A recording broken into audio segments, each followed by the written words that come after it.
पति ब्रह्मचारी।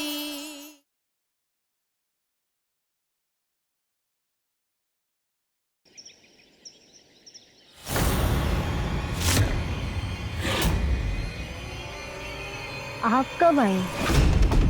वो अभी अभी आई हैं और जा ही रही हैं बस। सुन, गुड़िया मिल गई है, अब जल्दी घर आ, मम्मी बुला रही हैं। क्या सच में बच्ची मिल गई? मैं आती हूँ। वो मेरी बच्ची गुम हो गई थी तो मैं घबरा गई थी, इसीलिए आप लोगों से मदद लेने आ गई। अभी वो मिल गई। मैं चलती हूँ। एक मिनट मोनिका भाभी, आप अभी आई?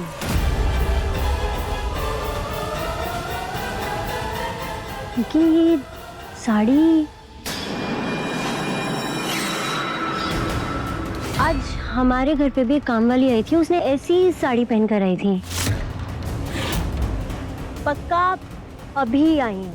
हाँ, मैं बस अभी। आपको झूठ क्यों बोलेंगी? ये वैसे भी क्या है कि झोपड़ी में रहने वालों के कपड़े वो सेम ही होते हैं, क्योंकि वो एक दूसरे को देख के ही सामान खरीदते हैं, राइट? हाँ हाँ हाँ हाँ, मेरी पड़ोसन के पास में सेम टू सेम ऐसी ही साड़ी है। अब मुझे अच्छी लगी तो मैंने मंगवा ली। अब वो क्या है ना, मेरी बच्ची मिल गई है तो मैं चलती हूँ। हाँ।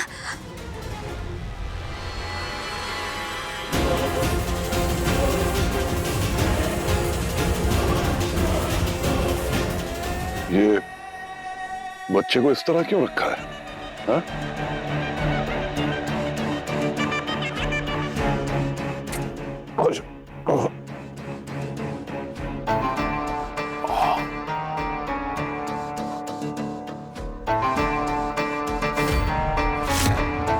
खरोच का निशान। अनुराग, तेरी लापरवाही की वजह से मेरे पोते के गाल पे खरोच का निशान आ गया।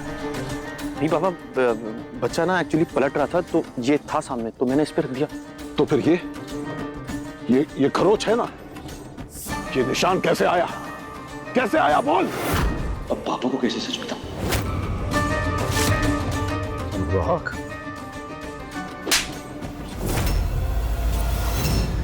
ये जो थप्पड़ का निशान है ना, ये तुझे याद दिलाएगा कि मेरे पोते के शरीर पर राई बराबर भी निशान पड़ा तो उसका दादा उसे कभी माफ नहीं करेगा। ये इस घर का वारिस है, चिराग है इस खानदान का। इसे चोट आना मतलब गुलाब सिंह की शान पे चोट आना है, समझा तू? आप जी आप शांत हो जाइए। गुस्सा करना आपकी सेहत के लिए ठीक नहीं है। अब बच्चे को मुझे दीजिए।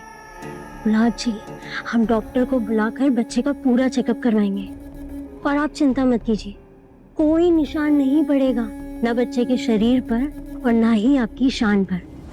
चलो, मैं भी चलता हूं।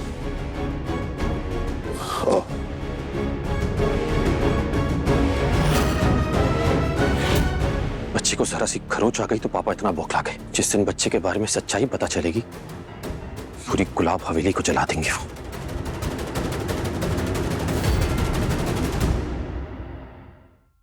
कहाँ चली गई थी मेरी बच्ची? अपनी माँ को छोड़ के कहाँ चली गई थी? कहाँ गायब थी? कब से बुला रही हूँ तुझे? अरे बच्ची भूखी है, तुझे इतना भी होश नहीं है। कहाँ थी बोल?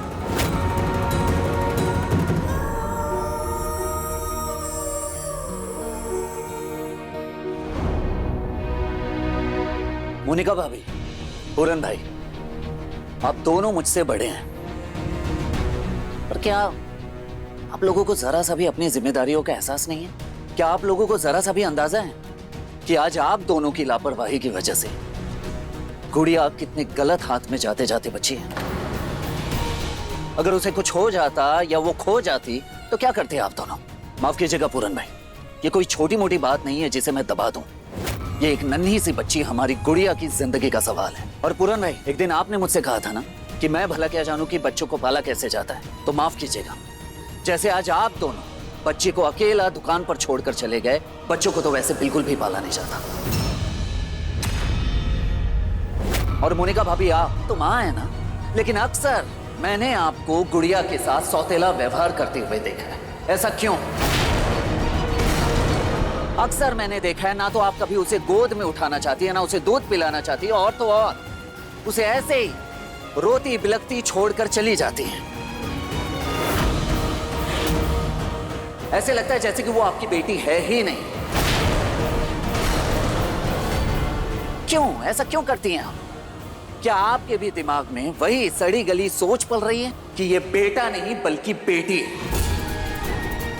अगर ऐसी सोच है आपकी तो आप एक बार खुद को देख लीजिए कि आप भी किसी की बेटी हैं, और इतनी गरीब होने के बावजूद आपकी माँ ने आपको प्यार से पाला, इसलिए आज आपका वजूद है। हमारे घर में बेटियों को लक्ष्मी माना जाता है, तो आप लोग इतने कठोर कैसे हो सकते हैं गुड़िया को लेकर? ममता क्यों नहीं उमड़ती आप दोनों की इसके लिए? हाँ, इंसानियत कहाँ मर गई है आप दोनों की?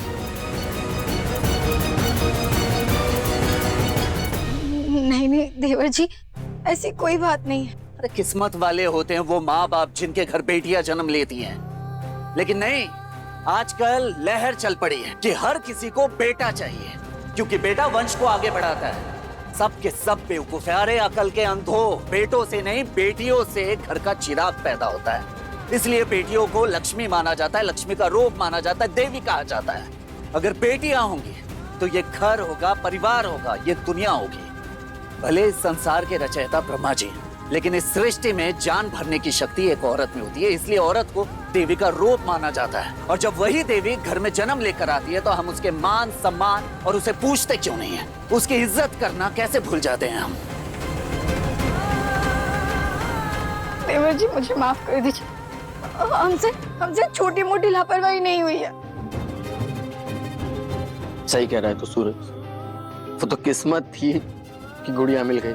अगर आज गुड़िया खो जाती ना तो जिंदगी भर हम दोनों गुड़िया को खो देने के पाप धोते फिरते। मैं ही नहीं, हम दोनों तुझसे वादा करते हैं सूरज, आज के बाद कभी भी किसी बच्चे में भेदभाव नहीं करेंगे। अब वादा करते। देवर जी हमें बहुत बड़ा सबक मिल गया।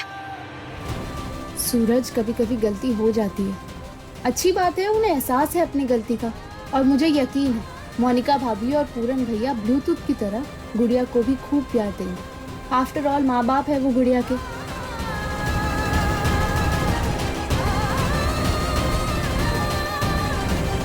कुंज बिहारी मैं हारी, तुम दोनों एक बात अच्छी तरह समझ लो, आज के बाद तुम दोनों ने इस बच्ची को जरा भी तकलीफ पहुंचाई ना तो मैं तुम दोनों को उठा के इस घर से बाहर फेंक दूंगी।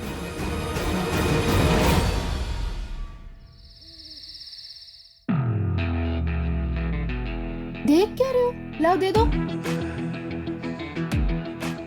ऐसे कैसे दे दो ईशा जी? पहले आप यहाँ दरवाजे तक आइए ताकि मैं आपको देख सकूं कि आप कितने ठीक हुए हैं। चलिए आइए, दिखाइए अपनी शक्ल। ईशा जी आप ये अंधेरे में क्यों बैठी हैं? लाइट ऑन कीजिए। सूरज, पागल हो गए हो क्या? अपने साथ मुझे भी मरवाओगे ताइमा से? उन्होंने मना किया है ना मुझे बाहर आने के लिए। हाँ, वैसे ईशा जी जिस तरह से आज आपने गुड़िया को ढूंढने में मेरी मदद की, उसके लिए दिल से थैंक यू कहना चाहता हूँ आपको। पता है ईशा जी, आज कई बार ऐसा हुआ कि मेरे दिमाग ने काम करना ही बंद कर दिया था, समझ भी नहीं आ रहा था करूँ भी तो क्या करूँ, लेकिन आपने मुझे बार बार सही रास्ता दिखाया और मैंने आपकी बात मानी। तो चलिए, अब आपको भी मेरी बात माननी पड़ेगी। आप आइए दरवाजे पे ताकि मैं आपको देख सकूं। मुझे देखना है ईशा जी आपको। चलिए आइए। ओह, तो मेरी बात मानने के बदले मुझे तुम्हारी बात माननी पड़ेगी, एहसान जता रहे हो? ईशा जी आप भी ना हमेशा मेरी हर एक बात का गलत मतलब निकालते रहती हैं। ठीक है, कोई बात नहीं है, मैं एक काम करता हूँ, मैं यहीं रख के चले जाता हूँ। रुको रुको, मैं आती हूँ।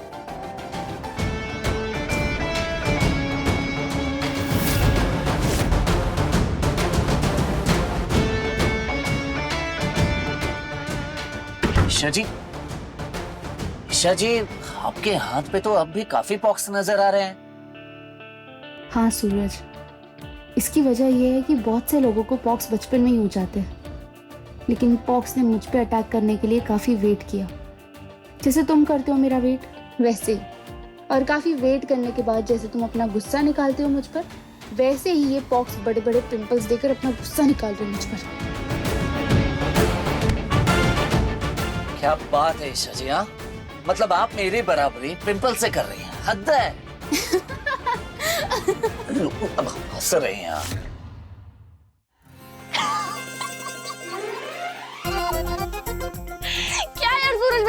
फिर यहाँ पर आ गए।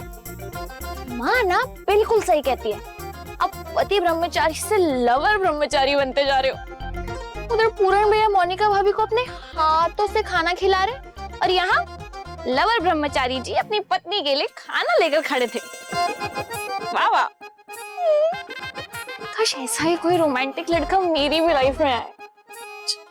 तो तेरी शादी तो ना मैं ऐसे लड़के से करवाऊंगा जो टकला होगा, पेट निकला होगा और हाइट में गिट्टा होगा, समझी? तब पता चलेगा तुझे। हाँ हाँ हाँ, मैं तो छोटी बच्ची हूँ ना, जो ऐसे लड़के से शादी भी कर लूंगी, है ना? अगर शादी नहीं करेगी ना तो कोई बात नहीं है, तेरे हाथ पांव बांध के तेरी शादी करवाएंगे, लेकिन करवाएंगे जरूर।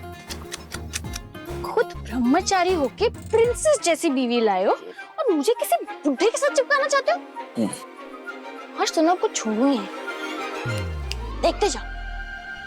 माँ, यप माँ, सूरज भैया फिर से ईशा भाभी के दरवाजे के बाहर खड़े हैं।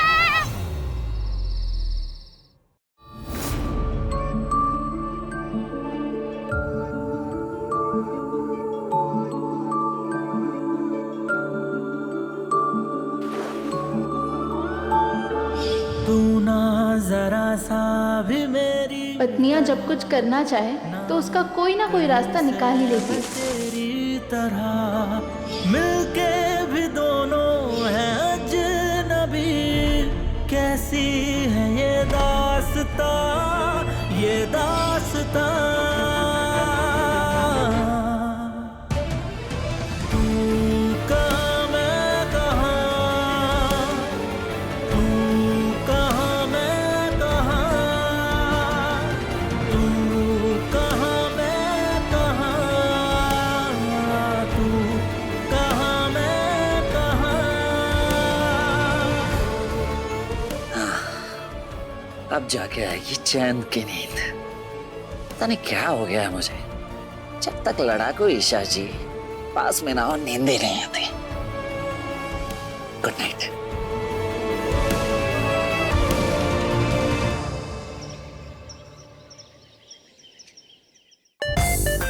ईशा जी, मैं आपके लिए ऑइंटमेंट ले आया हूँ, लीजिए। अरे इसकी क्या जरूरत थी सूरज, इसे वापस कर दो दुकान पे। ताइमा जो ऑयल देती है ना, वो ज्यादा अच्छा है।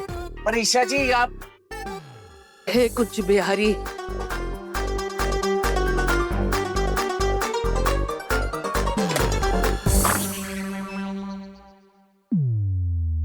चल महारानी, तुझे तेल लगा देती हूँ माता जी का।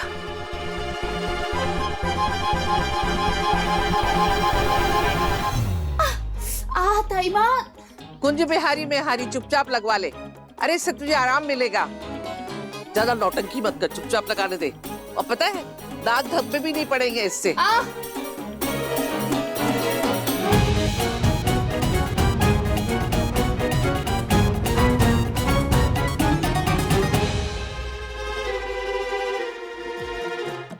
हे कुंज बिहारी, महारानी को ठीक कर दो। हे माता रानी,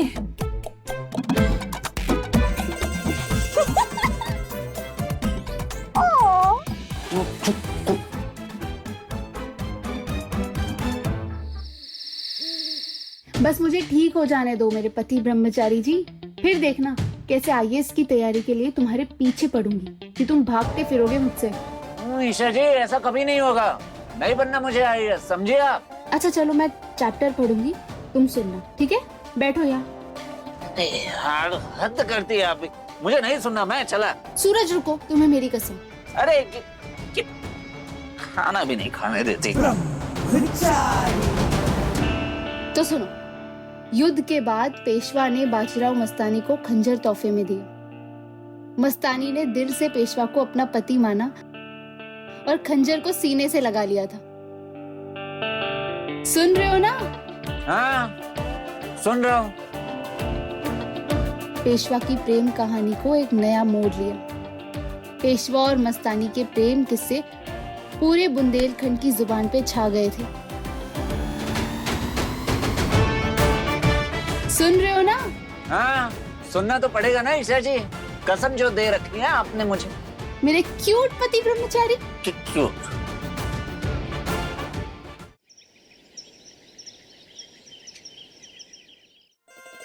ईशा जी ये लीजिए, ताई माँ का बनाया हुआ तेल लगाइए और जल्दी से अच्छी होके बाहर आइए।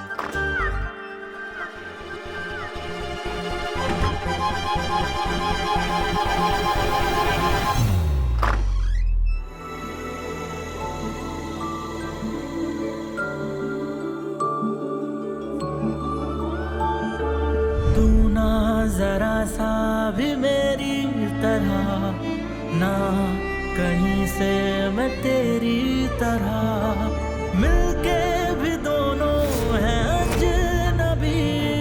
कैसी है ये दास्तां, ये दास्तां। ईशा जी, ये कमरा आपका भी है। आपकी ये फोटो अब यहाँ से नहीं हटेगी, ताकि सभी को पता चल सके कि ये कमरा आपका है और कोई आपको इस कमरे से निकाल ना सके।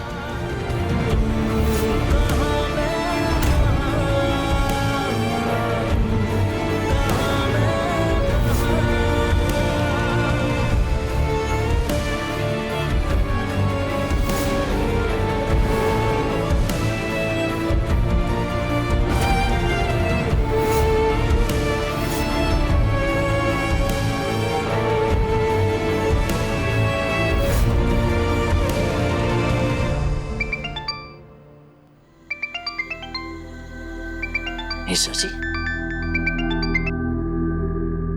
जी ईशा जी बोलिए, कुछ चाहिए आपको? हाँ सूरज, प्लीज मेरे कपड़े ला दोगे कबर्ड से? वो ताईमा ने इतनी जल्दी में मुझे दूसरे कमरे में शिफ्ट किया ना कि मैं अपने कपड़े ही नहीं लाई। जी ईशा जी, आप फोन पर ही रहिए, मैं लेकर आया।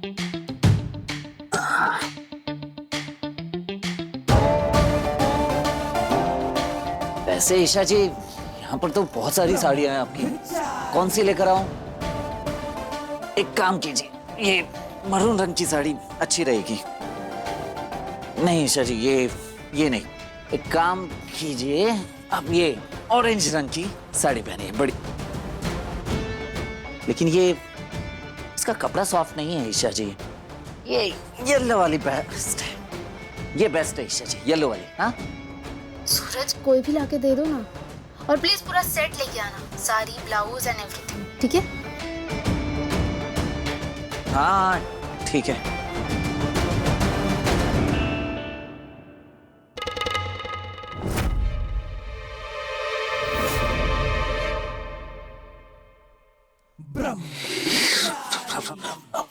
बच्चे माफ कर देना, माफ कर देना।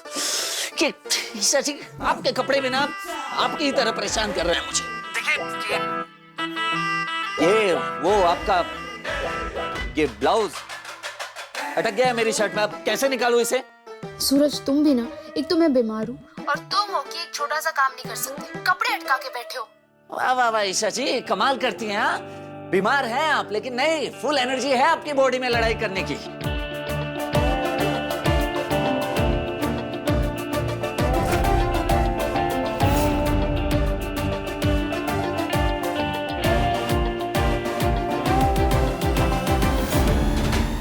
ईशा जी, आपको ना अपने कपड़े अच्छे से रखने चाहिए, जब देखो तब फैला के रखे रहती है, कभी यहाँ कभी वहाँ, हमेशा। अच्छा, गलती तुम्हारी और नाम मेरा ले रहे हो। एक नंबर के बुद्धू ब्रह्मचारी से पाला पड़ा है मेरा, कोई काम करने के लायक नहीं है। अच्छा, बुद्धो ब्रह्मचारी। हेलो हेलो, सच्ची में ना?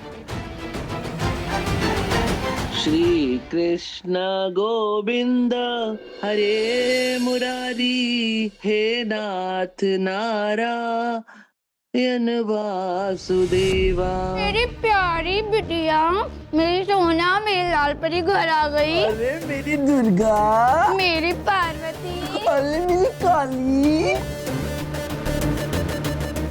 बाबू, अगर से ये मिलती नहीं, हमारे हाथ से धन लक्ष्मी चली जाती, और ऊपर से तुम्हारी माँ हमें घर से बाहर निकाल देती, वो अलग। फोकस कर, फोकस कर। बाबू, ताई माँ भी पूजा की तैयारी कर रही है, उनका भाभी भी बच्ची के साथ बिजी है। कपड़ा किसके यहाँ तो अंदर भी जो होकर समझ नहीं आ रहा है।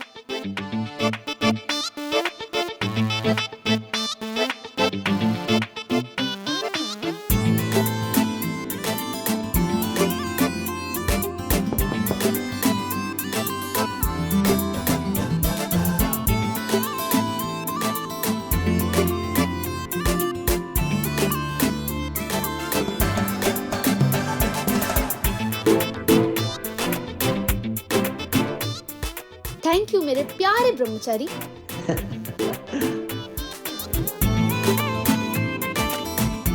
ईशा जी आप ठीक तो है ना? हाँ।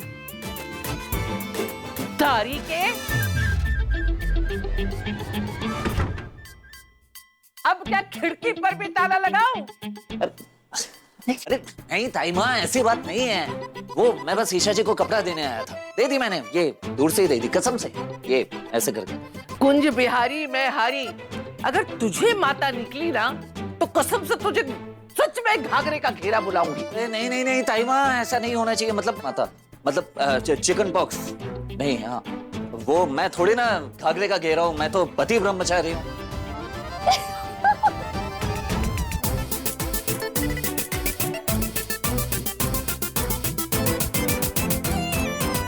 हाँ बेटा ईशा, अब कैसी लग रही तबीयत?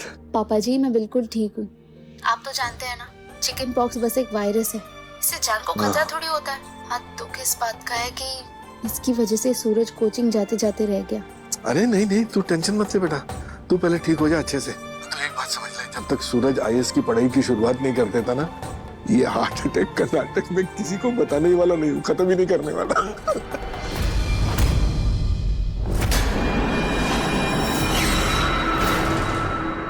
चुप क्यों है? बोलिए ना।